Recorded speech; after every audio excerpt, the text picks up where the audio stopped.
This Leo new moon is an opportunity to find your center. We're going to take a look at the energetics of this new moon because on a new moon, we're sort of seeding the collective unconscious, the subconscious, with the energetics of the month or moonth ahead. And there's a lot of craziness going on in the world at the moment. So I'm going to do my best to unpack it energetically using obviously the natal chart for the new moon, and then looking and tracking ahead a little bit this month as we move through this August fiery month. Sure to be very interesting with Mercury going retrograde. Very powerful new moon. We've got a couple of big powerful T squares happening as well. This Virgo season, I'm launching my very own Astro Academy, the place to learn how to use your birth chart in practical ways to align to your soul's mission and live your best life. There'll be brand new masterclasses every month and live Astro workshops each week with yours truly, guiding you every step of the way. Now is the time to invest in your future and unlock your true potential.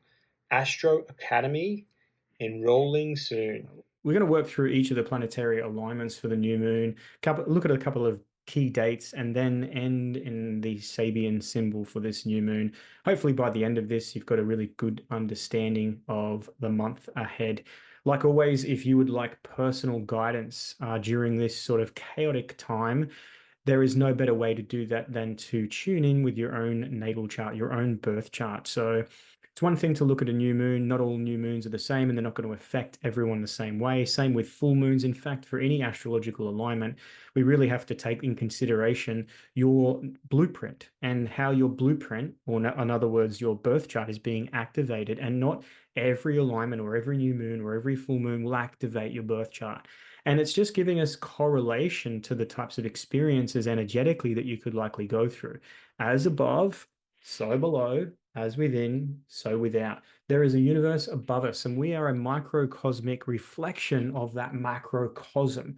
And what is happening above us is reflected down here, not only in the human experience, but in life in general.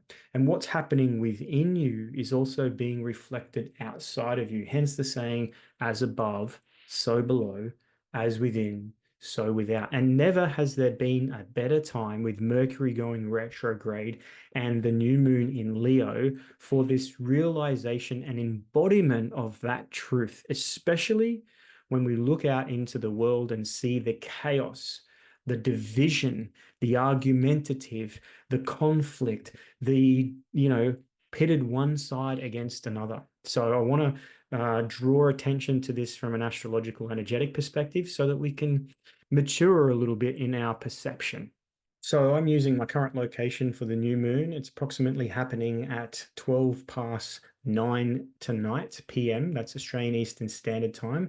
And that's the 4th of August, Sunday, the 4th of August. So check your local time zones for the new moon. Now, with a new moon, we've always got an orb of influence. Think of an orb as like a bell curve, okay? There's a bell curve. So when we get to this point here, we're moving into the phase of the new moon. And when we get to this point, we're out of the phase and we're into the next lunar cycle. Right in the middle here, at that peak point, is what I'm referring to here with the sun-moon conjunction. The sun and moon at the same astrological degree, and they are at 12 degrees of Leo and 33 minutes to be precise. That is this moment here. That is the exact alignment, and that's happening tonight at about 12 past 9 p.m. again, Australian Eastern Standard Time. However, the new moon phase is about a 3-day period. It starts the day before the new moon. So that's Saturday. It goes right through Sunday and it'll end on Monday. So you have this 3-day period around a new moon or a full moon where we're in what's said to be the orb of influence, meaning that when we're heading into a new moon, the moon goes dark. We don't get any light at night. This is a really good time to withdraw a lot from outside influences, to detach a little bit, to spend a little bit of time in quiet contemplation, reflection, introspection, do a lot of grounding. Try to be very mindful around a new moon, what you are seeding your subconscious, your mentality, your emotional landscape with.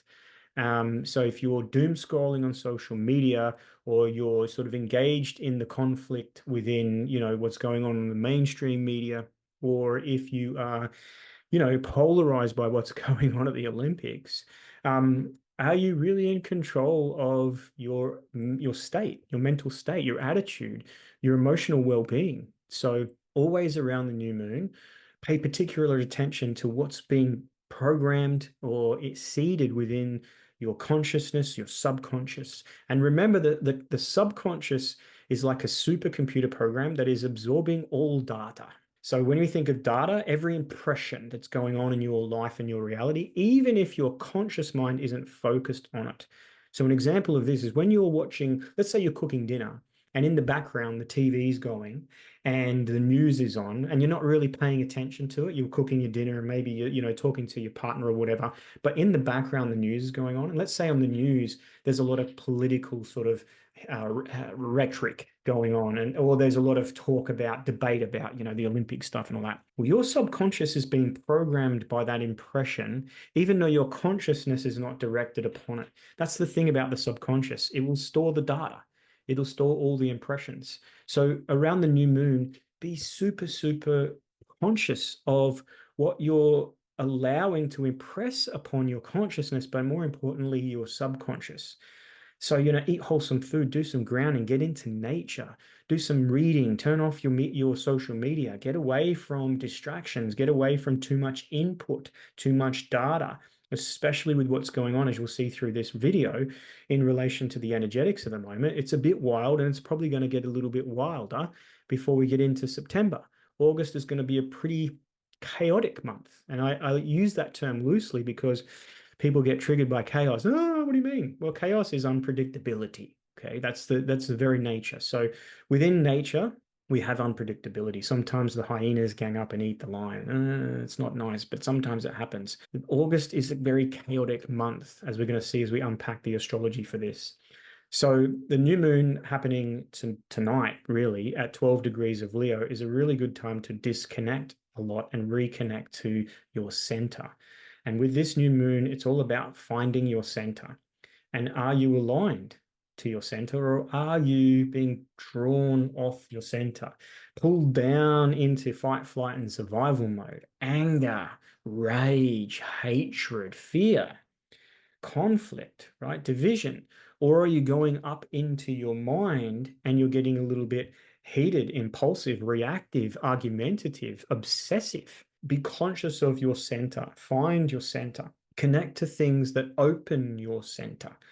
Okay, so wholesome food, nature, loved ones, family time, joy. When we think about Leo, we're thinking about the things that fill us with love and joy, that love and joy for life. Now, if at the moment you're looking out into the world and you're thinking, well, we can't have love and joy because look what's happening in the Middle East, and look what's happening in the US, and look what's happening at the Olympics, and look what's happening in the UK and places like that. You have every reason to feel that way, that you can't feel love and joy. But what you're doing is you're using your outside experience or the outside influence to define your state, and you are no longer in control of your state. And now, because you're not in control of your state, you need a reason to justify why you feel the way you do. And look out there's very good reason. So we have to take a step back and take back control of our state and find our center and do some grounding and be mature and try not to be drawn in too much at the moment. Again, as we see with this energetics, there's a lot of drawing energy or activation of the primal part within us that's sort of going to rise up and really move into our conscious brain and overwhelm us like a short circuit. And you can see that going on. The reactiveness is at lightning speed at the moment, with the stuff with the boxing in the Olympics, and just the reaction from both sides. It was just instantaneous. The same thing with what happened in the UK and the reaction to it, and then whose side and whose fault and who's doing it, and it's social and it's all these things. It's like spontaneous, fiery response to things, and it's creating a lot of anger and a lot of separation and division. So, cool the jets. Remember, we're in new moon phase, so you want to slow down a little bit and chill out, Winston. Chill, Winston. The new moon is very interesting because on the new moon, think of it like a new birth chart for the month ahead. On the new moon, we have Mercury here sitting at in its sign of exaltation, its rulership of Virgo, but it's sitting its station. In other words, it's pretty much stopped in the sky. In fact, within a 24-hour period of the new moon, Mercury will turn retrograde. And if you haven't already watched my hour-long breakdown of the Mercury retrograde cycle, then I recommend that you jump on and do that a little bit later. I promise it won't trigger you too much. In fact, it'll just give you different ways to understand the Mercury retrograde cycle, demystifying it, cutting out the woo, and helping you really practically align to what Mercury retrograde creates as an opportunity. But Mercury is sitting retrograde 4 degrees of Virgo. We're going to have Mercury retrograde energy infused in this whole month, and it's at its station point. So we're going to have a lot of disruptions. We're going to have a lot of issues around communication, navigation, transportation, messages, the toing and froing of things breaking down and not working, things going astray, internet problems, computering problems, all those types of mercurial issues. So we move on to Venus on this new moon. And Venus is a precarious little planet at the moment because she's sitting right at the end of Leo on the 29th degree, about to fall as she does into Virgo. You think about Venus represents relationships, love, heart, values, and it's what we like. Why Venus is in fall in Virgo is because what we like now is being put to the test, and we're trying to reach some idea of perfection. So often with what we like, we're a little bit over analytical. We're focused on the faults, the flaws, the things that aren't quite right and good. So you could see that for the heart, for love and relationships, that can be pretty problematic.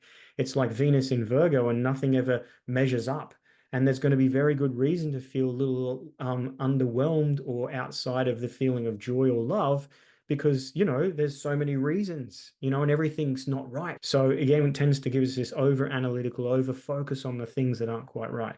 We've got to be really conscious to make sure we're doing a lot of grounding and connecting with Venus in Virgo. We want to connect to nature as much as we can. And it's really going to test relationships, relationship to self, relationship to other, and relationship to what's going on in the world. So be mindful of that. Now, Venus is in an alignment with Neptune, and this is called a quincunx, or 150 degrees from Venus to Neptune, and there is a separating energy of these two going on. So it can be a little bit like the reality check.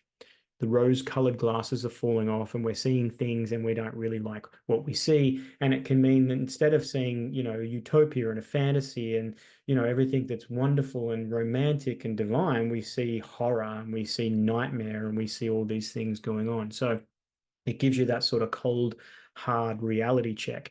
And a lot of the issues that have been avoided, a lot of the things that have been, pushed to the side, or where we're stuck in a little bit of idealism, it's like the realism can kick in. It can deflate us a little bit. So imagine that quality now amplified through the collective, and you have people a little bit feeling, well, disheartened is probably the best way when you look into this world. So know that that's part of the collective energy at the moment.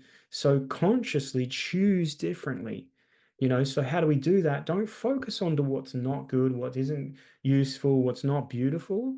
Work really hard to focus on what is. And if that means that when you look into this world, you can't stop looking into this world, it's not helpful for you, it's not useful, and it's not beneficial. Mercury retrograde in Virgo. Don't focus on that shit. Don't focus on that shit. Okay. Especially like if you're in that place right now and you're looking at the world and you're feeling disheartened, don't focus on that stuff. Focus on something that's good in your life, something that's going good in your world. Find some little thing. And if you're going through some hell and really difficult, no, I know it might be hard. So maybe reach out to a loved one, or reach out to a friend, or, maybe just reach out to nature. Go and be with nature. And I guarantee you, like spending even half an hour in nature, by a tree or a seashore or in the mountains somewhere, is going to be a real good way to reconnect, and realize that it's not the earth, or even one another that we need to be disheartened about. It's the program. It's the program. It's what we're being convinced about the world. It's what we're being shown about the world. And we're only being shown all of the crappy things. We're only being shown all of the negative things. We're only being shown all of the hate, all of the division, all of the chaos. That's what we're being shown, and we're feeding off it. And no wonder, people are reacting the way they are. The less a self-aware person operating from a low level of self-awareness, or conscious awareness at least, is going to be way more susceptible to what's going on and manipulated, and that mob and group mentality as well. It happens really quickly, and all of a sudden you're pitted. And next thing, you got to take a step back. You got to take a step back. You don't have all the facts. You can't see all the things. You can't see every side. When you're caught up in it, you can't see every perspective. You can't see it from your enemy's point of view because you're caught up in it. So pull the fuck back. So now moving on to Mars. Now, Mars has been in Gemini for about 2 weeks. And what you would have noticed is the edginess to people. A little bit of people that are really, there's not that much happening, little annoyances that trigger people and cause this sort of reactiveness. You can certainly see that when you look at what's going on in the world, but you might find that in your own life. Because Mars, the planet of aggression, assertion, the planet of attack, conflict, right? Whenever we're sort of motivated and active, we're utilizing this martial energy. With Mars in Gemini, Gemini is one of the speediest signs ruled over by Mercury. It's an air sign and it's mutable. So Mars in Gemini can go from one thing, one state to another state really quickly.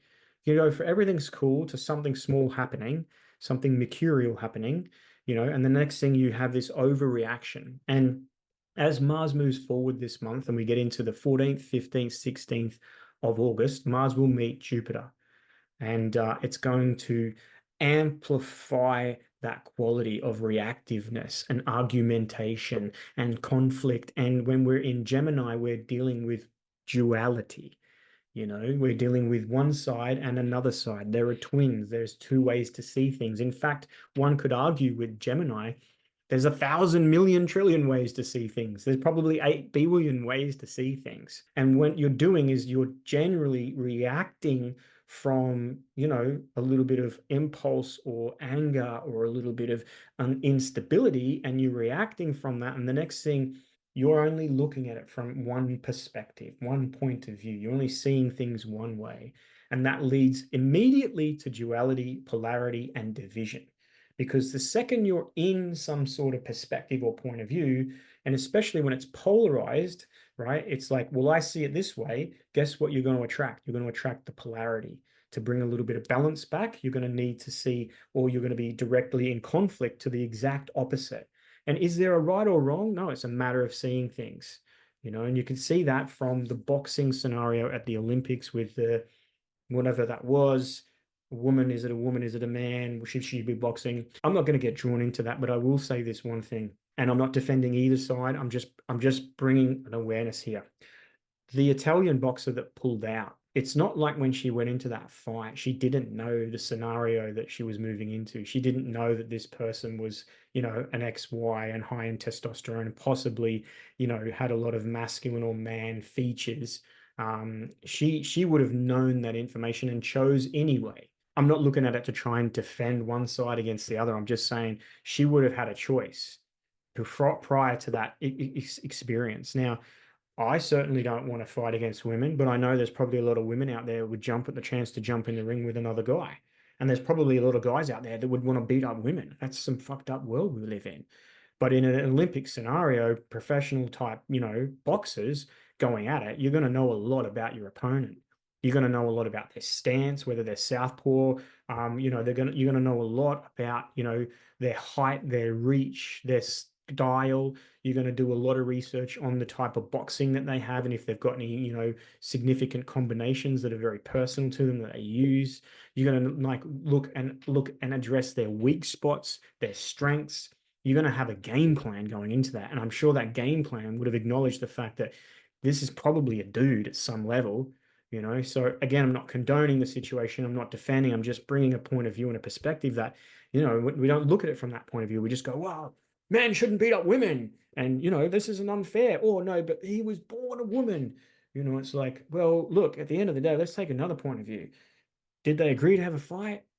Like, I've had a amateur fight, back in 2015. I did a 12-week course, and I went into a 3 round 2-minute amateur boxing fight at the casino here. I ended up losing that fight. And I can tell you right now, I sparred for 12 weeks leading up to that fight. I knew my opponent, I knew his style. I went into that ring and I was expecting what I got, and I fought really hard, but at the end of the day, I didn't get the result. But it wasn't like I went in there naive and went, oh, well, who's going to fight me now? Like, so much, especially at Olympic level. No, I just share that point of view and perspective because it's just a matter of perspective. And what's happening is when people are reacting from that breakneck speed with that martial energy of attack, they're not considering it. As soon as they're going on to the point of view and they've got to get on to the defensive or the attack, they're coming at it from a perspective or a point of view. They're coming, the duality of it, the dual nature of it. And that creates this division. So Mars moving into Gemini now for 2 weeks. The middle of August is a real big circle around this energy. So just be mindful. 14th, 15th, 16th of August is going to be pretty wild with Mars conjunct Jupiter, square Saturn, square Venus. We've got Mercury moving back into Leo at that time, a lot of fiery energy. So just be very mindful. The other planet that's interesting is Jupiter. And on this new moon, Jupiter is about 15 degrees of Gemini, and it's square and a half to Pluto. So when I said earlier about being activated and triggered from our primal unconscious drives, desires, flight, survival, this is the square and a half from Jupiter. Jupiter is that expansive energy. So we're getting a lot of this mind information coming. It's coming really rapidly. I don't know, like there's one thing after the next thing after that. It was the opening ceremony. And then it's the Biden scenario and Kamala Harris is going on. And then it's the next thing, it's the male boxer. And now it's the riots in the UK. And it's just on and on. Now it's the attacks with, in the Middle East and things like that. It's escalating, it's heating up. There's that Jupiterian energy, it's amplifying all of that shit going on. So when it's square and a half to Pluto, as it's going to perfect just a day or so after this new moon. So in other words, this new moon energy is infused with this energy. We're going to be activated at a deep unconscious level. And I've said this a lot in a lot of videos over the last 2 years with Pluto moving into Aquarius in March of 2023. Pluto creates polarity on the extremes. And then what it does is it pushes those polarized extremes into reality. If you look at what's going on, especially now drawing it to the UK scenario, and if you're not aware, there's been an attack on some young children, and maybe it was religious or racially motivated or not, who knows? But that was certainly the way it was pitted. They've got a lot of immigration challenges in the UK, as do a lot of Western countries post-COVID, and the integration of different styles of living, religious, races, background, cultural differences, and the integration of those. And yeah, at a lot of stress point in a lot of places. So this attack on some young women by a young man wielding a knife, a lot of deaths, carnage. It's really triggered this polarization. You've got extreme sort of points of view and perspective on each side. This is Plutonic. This is Pluto in Aquarius, right? So yeah, one might look at it as the awakening of humanity, but we're waking up into this nightmare. And because we're dealing with people that are operating from a really unconscious level, when you're being triggered by the news and the media, and you've got, you're riding in a town or a suburb that's not personally connected to what's going on whatsoever. I saw one video this morning, and then literally there was thugs running through town and smashing a window of a phone shop, and the next thing they're all yelling out, "Let's grab a phone." Now, they're not really conscious of the fact that they're in there sort of fighting the good fight and wanting to take their country back, but let's grab a mobile phone at the same time. So there's a lot of unconscious polarization. So they're being activated at a deep level. They're either in extreme fear, hate, anger, rage. We're dealing with a lot of those primal energies with Pluto. Jupiter is going to bring that into consciousness in a big fucking way, very volatile way. So that, square and a half, it's pretty much the whole month of August before at the end of August, we have Pluto moving back into Capricorn and things. What will probably happen with Pluto moving back into Capricorn around September is we'll have the response by the government, and it will be more stricter control measures.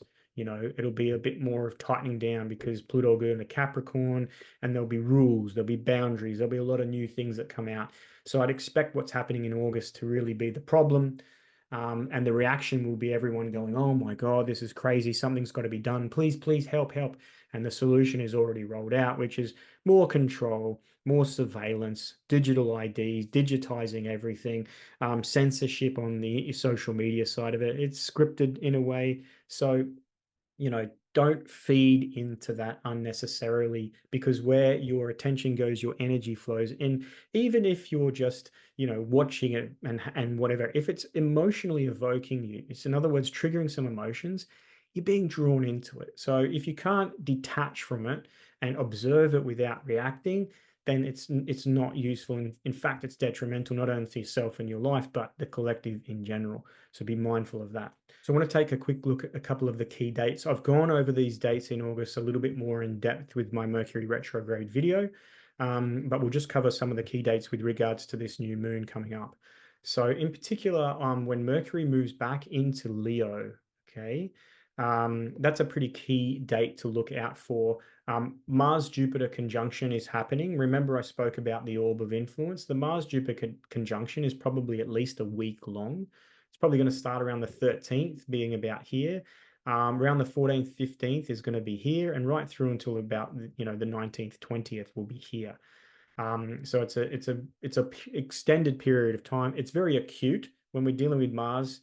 Apart from Mars retrograde at the end of this year, we're dealing with this acute energy, this spark, ignition, things like sparked up and ignition.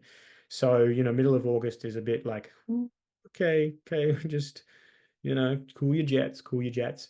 When Mercury enters into Leo, on that day, there's a really beautiful alignment with the sun at 22 degrees of Leo, the moon at 22 degrees of Sagittarius, and Chiron at 22 degrees of Aries. And it's got this nice, beautiful grand trine. So if you can, in the middle of the chaos, if you can have a little bit of connection to the heart, and if you can look to the future optimistically and say, okay, we're going through some shitstorm at the moment.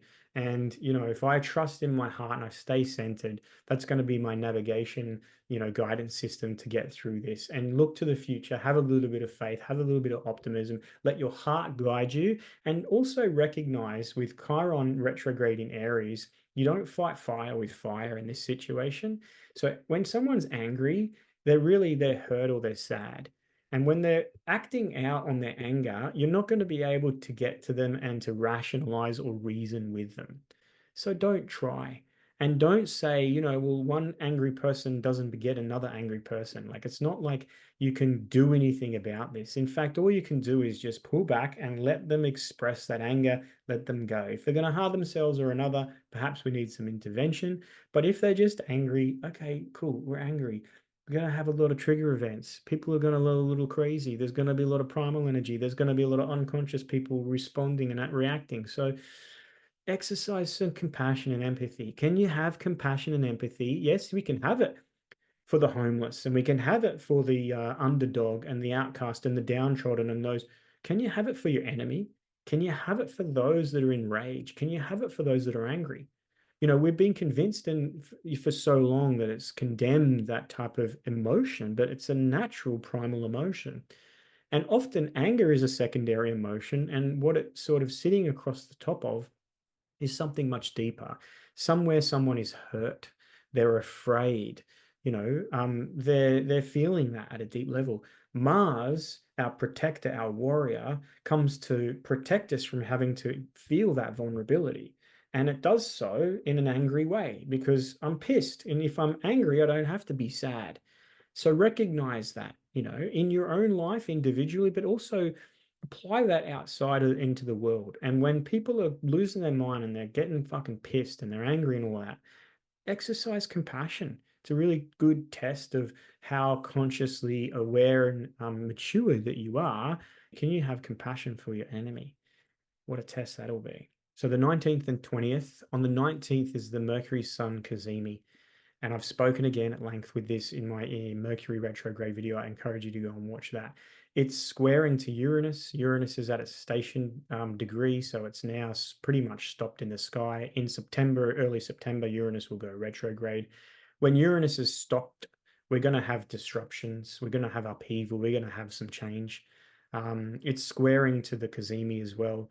So, I've spoken about the positives of this in my Mercury retrograde video, but some of the challenges with this energy is like unexpected things happening, change happening at a rapid pace, things that just create a little bit of upheaval and chaos. So be mindful navigating that time. You'll notice this big red triangle in here. We've got the Mars-Jupiter conjunction still going on. Saturn at 17 degrees Pisces, Venus at 17 degrees Virgo. There's a T-square from this point here. So again, around the Cazimi, I would expect there to be some pretty intense things happening in relation to the chaos that's going on, the rules that are being invoked and applied, relationships at a really tense point. If there is issues or underlying challenges going on in personal relationships, this is a period to sort of just be mindful. And maybe it's not the point that you sort of unconsciously react and just go, okay, this maybe isn't the best time to have that conversation. Maybe this is the best time to just do something different. Squares, in this sense, create a little bit of an opportunity to change. What are we changing? We're changing our approach, the way we're going about things. And hopefully we're doing that with an awakened mind and awakened consciousness. And then the next day, we've got the full moon. And the full moon has still got all of this energy going on. So that's on the 20th of August. Full moon will be at 26 degrees of Aquarius. So again, with the full moon moving at the 20th of August, we've got this bell curve. Okay, so that's the full moon on the 20th, the 19th, and the 21st. We're in the full moon phase. So leading up to the full moon is where a lot of things come to light, or a lot of things can go back, definitely on the up cycle. As we come into the descending cycle, or what's called the separating cycle or phase, there's a little bit of releasing of tension now. So we can get this build up point peak, and then we can get this release of energy. So 19th, 20th of August in particular, just be mindful around that. I want to leave you with the Sabian symbol for the new moon. This is Leo 13. So it's the 12th degree of Leo, known as the 13th Sabian symbol of Leo. It's an old sea captain rocking himself on the porch of his cottage. The quieted mind's recollection of crises and joys long past. The sea captain has steered the ship of his ego consciousness through seas and storms, maintaining the integrity of his individual selfhood while in close contact with the collective unconscious. Now retired, he may try to distill wisdom from his many experiences and from his victories over elemental forces. The swing of child consciousness has now become a rocking chair from which one can contemplate past as well as present scenes, gently moving as waves roll over the shore. Peace at last. This ability to have that quiet contemplation. How do we seek a moment to contemplate? At the moment, there's so many trigger events to be reactive, so there's no contemplating going on. People didn't contemplate. They didn't pause to think when they reacted to the boxing fiasco. They just reacted from what they saw. They didn't understand the full story. They didn't look at it from all perspectives. They didn't exercise some reason, some rationale, a little bit of compassion. And I'm, again, not saying one side over the other, what I believe or whatever. It's not about that. It's like there's no right or wrong in this situation. There's just a matter of point of view. If the point of view that you have is causing you to be at conflict with your adversary, then perhaps you should consider whether that's healthy for you. And that's going to be something to be mindful of as we go through the rest of this month. So whenever we've got a lot of chaotic type energy going on, a lot of volatility, a lot of reactiveness, a lot of fiery energy, we're dealing with the Mars-Jupiter pairing this month in Gemini. It's a speedy, reactive, volatile sign. When you amplify Mars in that sign, when it's not grounded, when it's not connected to the heart, you have pretty wild, aggressive, conflicting, assertive, direct, decisive energy. And if it's not restrained, it can lead to a lot of conflict and division. So be mindful of that. Do a lot of, this is where you want to double down on your grounding, your meditation, your journaling, your introspection, your observation. If again you're being emotionally triggered by what's happening in the world, there's very good reason for that. You're being swept up in the fiasco, you're being caught up in the actual matrix, and then the matrix has you, Neo. So maybe it's a little time to sort of go, wake up, Neo. The matrix has you. On that note, I'm Luke from Astro Awakening. As always, peace out. There they are. It's balloon time. How can you not be happy when it ends on balloons?